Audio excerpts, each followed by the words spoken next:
Hey, salut à tous et à toutes et bienvenue pour ce nouvel épisode sur l'utilisation de Doctrine dans Symfony. Alors, ça va être une partie qui va être assez lourde, assez délicate et assez complexe aussi. On est sur du très complexe dans l'utilisation de Symfony. Euh, on va le séparer en plusieurs parties. Ce sera la meilleure solution pour bien tout assimiler. Donc là, aujourd'hui, c'est uniquement les entités qu'on va voir et juste les entités. Alors déjà, première chose, ceux qui aiment bien recopier la vidéo sur leur PC à côté avec leur double écran ou n'importe quoi, c'est pas la peine dans cette vidéo. Pourquoi? Car déjà, ce que je vais faire ne sera pas du concret, ça sera plutôt de la théorie. Et en plus, le code qui est présent là devant vous ne marchera pas avec Symfony, hein, je vous préviens tout de suite. Premièrement, c'est un fichier qui se trouve à la racine du site en mode exemple.php pour juste avoir la colorisation de la syntaxe. Et c'est juste pour vous montrer comment ça fonctionne réellement. Donc, on va pas tout de suite aller faire des exemples directement dans Symfony. Il faut déjà comprendre comment ça fonctionne. Bon, déjà Doctrine, c'est donc une ORM, Object Relation Mapper. Mapper, ouais. C'est en français, ça veut dire lien d'objet, lien objet relation. C'est tout de suite moins classe, on va dire même. Euh, alors, bon, réellement, qu'est-ce que c'est? En gros, ben, vous voyez votre SQL que vous faisiez, le select, insert, update et tout là. Terminé. On oublie. À partir de maintenant, on va utiliser donc ce que c'est un objet. On va utiliser l'objet. Et par exemple, pour faire un select, on va faire un get. Et pour faire un update ou un insert, on va faire un set. C'est ce qu'on appelle le principe des getters et setters. Moi, je préfère appeler ça les get et les set. C'est un choix personnel. Donc, tout ça, tous ces get, ces set, etc., vont être gérés dans un fichier qui s'appelle une entité. Une entité, c'est donc un objet où dedans vous allez avoir les différentes variables, les différents champs que vous allez avoir dans une table, sachant que le nom de la table sera le nom de la classe, le nom du fichier doit correspondre au nom de la classe et se situe dans le dossier de votre bundle, et c'est dans un dossier qui n'est pas existant actuellement, qui s'appelle Entity, donc E-N-T-I-T-Y, où dedans vous aurez l'intégralité de vos entités. Donc là, je vous ai fait un petit exemple d'entité, alors qui n'est pas valable sous Symfony parce que il n'y a pas des annotations, ça on verra plus tard. Donc en gros, comment ça fonctionne? J'ai trois champs protégés qui s'appellent ID, username et password. Chacun va être accessible depuis le contrôleur via une fonction publique, qui sont donc les get et les set. Donc par exemple, je veux get mon ID, bah, simplement c'est un return de $10 ID. C'est très basique, hein, c'est pas très complexe, là, non, même.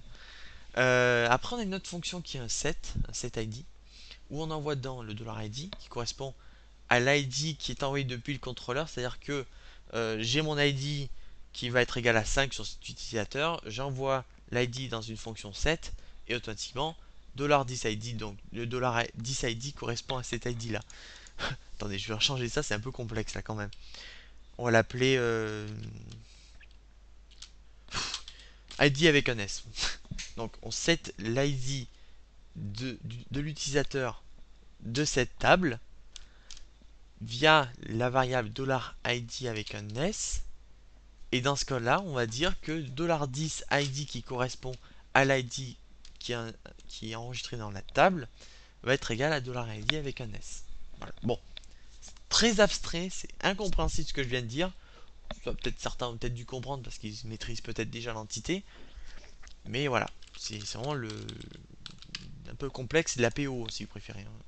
Programmation orientée objet, on a des get, des sets, etc. Bon. Donc après on a les autres exemples pour les utilisateurs et pour les mots de passe. Et donc pour que Symfony comprenne ce qu'on est en train de lui dire là, il faut mettre ce qu'on appelle des annotations. Alors les annotations, ça fonctionne sous cette forme là. Voilà. Donc premièrement, on a des commentaires qui ont été rajoutés, sauf que ce ne sont pas des commentaires, ce sont des annotations et ils sont bien générés par Symfony. Enfin par PHP plutôt. Ce sont donc des annotations. Et si je vous donne un autre exemple d'annotations qui sont bien générées, c'est des @var qui vont permettre par exemple aux débuggers de savoir l'origine des problèmes, etc. Bon, là on a des détails un peu plus élevés. Donc là, on dit voilà, l'ORM, pardon, la classe est donc une entité. L'ORM va comprendre que la classe user est une entité. Derrière, on va lui dire, alors, j'ai une ID, un protect ID, et donc on va dire à l'ORM, en gros, c'est une colonne, donc une colonne d'une table SQL, bien sûr, hein, dont le nom sera ID et de type integer. Donc ce sera un int, si vous préférez. Attention, ce champ sera donc un ID, donc ce sera un primary et unique. Et attention aussi, je dis que la valeur sera générée de façon automatique. C'est l'auto-increment, si vous préférez. Après, par exemple, pour le champ user, on dit, ok, donc ce sera une colonne de nom username de type string, donc un varchar, on va dire varchar, de longueur 255, c'est-à-dire le maximum. Et c'est tout ce qui change. Réellement, c'est grâce à ça qu'on peut générer donc des entités. Alors, on peut les faire à la main, mais aussi un générateur qu'on verra un peu plus tard. Et donc, moi, avec mon entité, comment je fais par exemple pour aller créer un utilisateur? Alors, ici, j'ai mis un exemple de contrôleur. Ça se passe dans le contrôleur. On va dire par exemple, donc $user est égal à new user. C'est-à-dire qu'il faut bien penser à le use ici, à l'importer. Donc, on dit que l'utilisateur, on va en créer un, donc en faisant appel à la classe, à l'objet user. Et on va lui dire, donc l'ID sera égal à 1, le username sera égal à Pijou, et le password sera égal à un MD5 de 1, 2, 3, 4, 5, 6. Tout simplement. Alors, ça, bien sûr, ça ne va pas l'ajouter dans la BDD parce qu'il n'y a pas d'appel de doctrine, etc. Bon, ça sera plus tard qu'on verra, ce sera comment utiliser nos entités, comment gérer les entités, etc. grâce au contrôleur. Là, c'est juste l'exemple de base pour comprendre à quoi ça sert d'avoir une entité réellement. Euh, donc, si par exemple après on souhaite get, eh ben, on a juste à mettre les fonctions get, hein, bien sûr. On n'a pas besoin de s'embêter la vie. Et on peut toujours renvoyer l'objet direct user, qui sera en fait un tableau aussi, hein, dans une vue, pour après la traiter. Alors, après, dans une fonction comme ça, rien ne vous empêche de mettre des fonctions publiques différentes que des get et des set, hein. Si par exemple vous avez, je sais pas, une liste d'animaux, vous voulez compter le nombre d'animaux maximum que vous avez dans votre base, et bien vous pouvez faire une fonction qui compte. Et vous avez juste à l'appeler derrière avec votre contrôleur. Donc en fait, c'est pas un truc fixe, même si on va le générer de façon automatique, on peut quand même le modifier à notre guise. On peut vraiment faire des trucs assez intéressants. Donc si par exemple on souhaite, on va créer un nouveau champ. Donc hop, ça on enlève, ça sera un ORM de type, donc c'est une colonne. Name, ça sera date. Le type, ça sera un datetime. Les types, je vous dirai ce qui existe après, bien sûr. Alors, pas de souci. Et donc là, je vous dis que ça va être un protected $date tout court. Et donc là, par exemple, je souhaite que par défaut, ce soit quand on va ajouter un utilisateur, par défaut, ce sera la date tout de suite. Tout simplement, j'ai juste à faire un public function underscore construct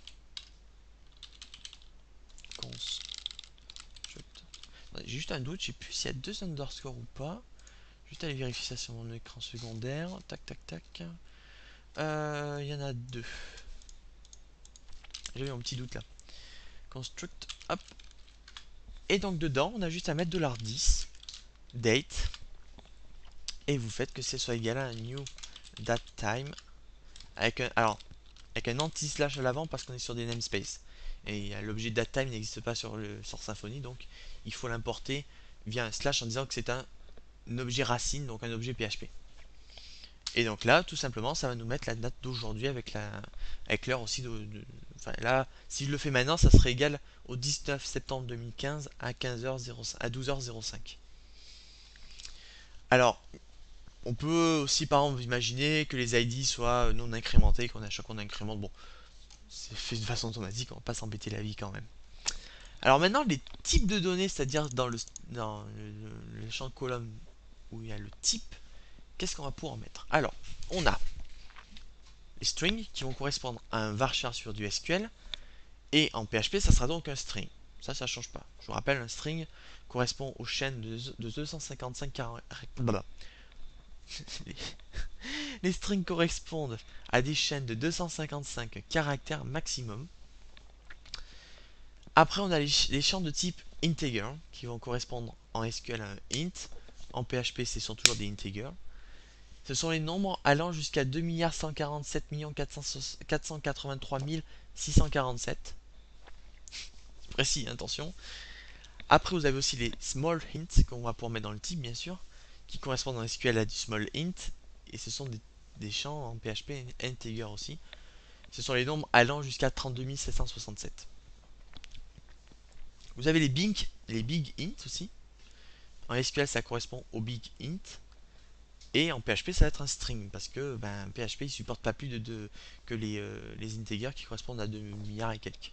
Là, je peux pas vous dire le chiffre, il est beaucoup trop long pour être expliqué. On est à plus d'un milliard, plus de 100 milliards, hein, bien sûr. Ça va loin. Après, vous avez les champs de type boolean. Donc, ce sont les champs qui soient soit vrais, soit faux, donc 0 ou 1. L'algèbre de boole, tout le monde a fait ça déjà, je pense. Après, vous avez les champs de type décimal. Alors, ça va être les nombres à virgule. Vous avez les champs de type datetime. Alors, on a vu l'utilisation. Ça va être tout ce qui correspond à l'objet datetime de PHP. En SQL, ça reste datetime, bien sûr. Donc, ça date et les heures. Vous avez aussi les champs de type time. Ça va être uniquement les heures, mais côté PHP, ça restera le même objet de datetime parce qu'il n'y a que celui-là qui gère les heures aussi. Après, vous avez les champs de type text qui sont en gros des strings de chaînes allant à plus de 255 caractères. Vous avez les champs de type object qui vont correspondre à un objet PHP. Donc ça va être ici le serialize et le unserialize. Bon, ça va rentrer dans un gros détail bien complexe. On verra ça beaucoup plus tard. Après, vous avez les tableaux. C'est pareil, vous pouvez mettre un tableau dans un MySQL et pouvoir le réutiliser après avec un serialize et un unserialize. Bon, c'est vraiment du complexe. Et après, vous avez aussi le champ de type float, F-L-O-A-T, qui correspond en PHP à un type double, si vous préférez. Et ce sont les nombres avec un point, et non pas la virgule. Mais ça va dépendre de la locale de votre serveur. C'est-à-dire, si vous avez mis une locale anglaise, ça sera un point ou... je sais plus. Plus si c'est anglais, les points ou virgule, je sais pas. Enfin bon, ça va dépendre de la configuration de votre serveur là-dessus. Après, les différents paramètres que vous allez pouvoir mettre dans une colonne, il n'y en a pas beaucoup. Il y en a quelques-uns, mais il n'y en a pas tant que ça. Donc vous avez par exemple les paramètres de type. Donc là on l'a vu, c'est tous les types que je vous ai énumérés avant, qui vont correspondre par défaut à un string, c'est-à-dire que vous ne renseignez pas le champ de type, ça sera un string d'office.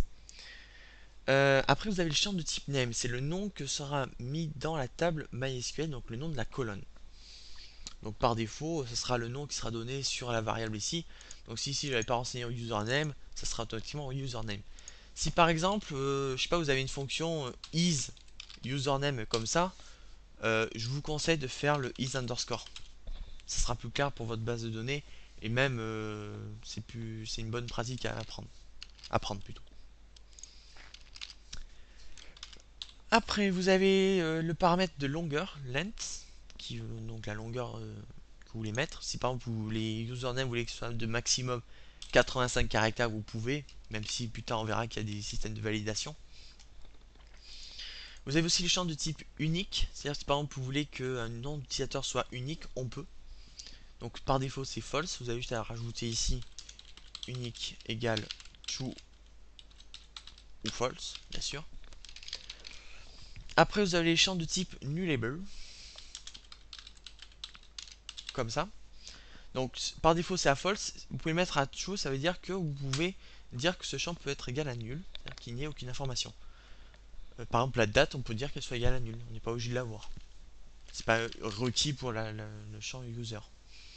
Après, vous avez aussi le type précision. Alors ça, c'est uniquement pour les nombres décimaux, hein, bien sûr. Pareil, length, c'est uniquement pour les champs de type string.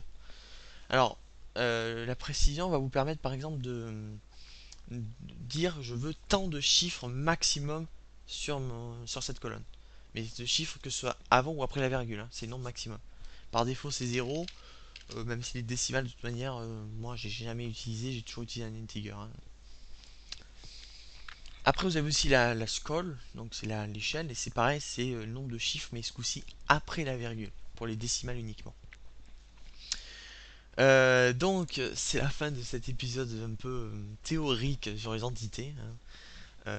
Ah si, j'ai oublié. J'ai oublié un truc essentiel, c'est le générateur. Alors, le générateur de d'entité de Symfony. Donc déjà, on va se déplacer dans le nom de dossier qui va se correspondre pour moi. Bon, on peut tac lab. Voilà. On utilise donc la console de Symfony, donc php app slash console. Et directement, on va utiliser donc l'outil de création automatisée d'entité. Donc Doctrine, on va utiliser la commande Doctrine, generate, entity. Voilà, entity.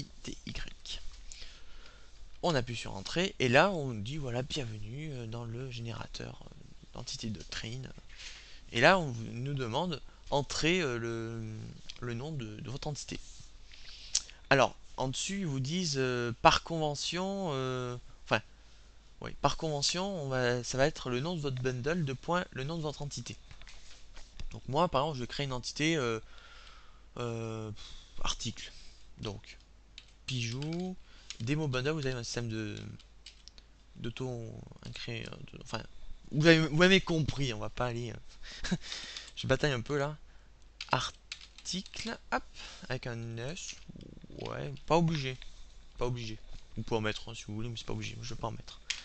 Vous appuyez sur Entrée, là ils nous disent alors déterminez le format de votre mapping, c'est-à-dire qu'avec Doctrine on peut avoir plusieurs formats.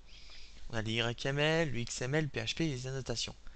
Reste que la meilleure pratique à avoir, ce sera d'utiliser les annotations. Même si c'est vrai que les YML peut-être vous permettent de faire peut-être plus de choses, en fait j'en sais rien. Je pense que, enfin personnellement je préfère vraiment les annotations, même pour des débutants, c'est plus simple d'utiliser les annotations. Donc on appuie sur Entrée, on reste par défaut. Et là on va vous mettre, bon ben voilà, les différents types de champs possibles. Vous voyez que j'en ai oublié entre parenthèses, mais dans l'ensemble c'est à peu près ce que je vous ai dit. Mis à part les simple array, les JSON array, les datetime Z et tout ça, bon après certains que j'ai pas eu parce que réellement soit ils sont très peu utilisés, soit c'est tellement complexe. Par exemple le simple array, je sais même pas la différence entre un simple array et un array. Faut que j'apprenne, mais bon. Et là on va vous demander donc le nom du champ que vous voulez mettre. Donc c'est une colonne hein, à chaque fois. Alors là on va mettre par exemple un article, on va voir quoi, un titre, donc title. Mon champ sera de type string et de longueur 255. Après, je vais par exemple avoir un contenu, un contenant. Donc là, je veux pas que ce soit un string, je veux que ce soit un texte. Automatiquement, il ne donne plus la longueur parce que la longueur, c'est uniquement sur les champs de type string. Je vais vouloir une date. Donc là, c'est une date time. Qu'est-ce que je vais bien vouloir? Je vais vouloir un auteur. Tiens. Alors ça, on verra après peut-être pour... ça sera dans le prochain épisode qu'on va l'utiliser vraiment. Donc un auteur, pour l'instant on va dire que ça va être un string parce qu'on va être le nom de l'utilisateur et de longueur de 155. Une fois qu'on a fini, on a juste à rappuyer sur entrée, vous voyez, vous disent press return to stop adding files, donc soit vous faites return, soit vous faites entrée. Et là, elle nous demande est-ce que vous voulez générer une classe du repository. Alors, moi je vais mettre no, d'autres vont mettre oui, en gros ça vous génère un autre fichier qui va vous permettre de faire ce qu'on appelle du DQL. Euh... Vous êtes débutant, laissez no. C'est un conseil. Et après, ils vont vous demander de confirmer la génération de notre entité. On appuie sur Entrée et notre entité est générée. Alors, où elle se situe? Dans le dossier Demo Bundle, enfin dans notre bundle en gros. Hein. Et vous voyez, le dossier entité vient d'apparaître. Et si je vais dedans, je trouve bien article. Et là, vous avez un véritable exemple d'entité. Donc ça, c'est une entité qui a totalement été générée par le générateur. Hein. Je ne l'ai pas fait du tout. Autant les autres, j'avais préparé à l'avance. Là, je ne l'ai pas généré. Je ne l'ai pas préparé, pardon. Donc voilà, vous voyez qu'on peut vraiment faire des trucs assez intéressants avec Symfony. Alors on verra dans le prochain épisode comment justement on va pouvoir utiliser cette entité pour gérer dans les contrôleurs, etc. Pour vraiment faire des trucs sympas, vous allez voir. Allez, on se retrouve à la prochaine. Bonne journée.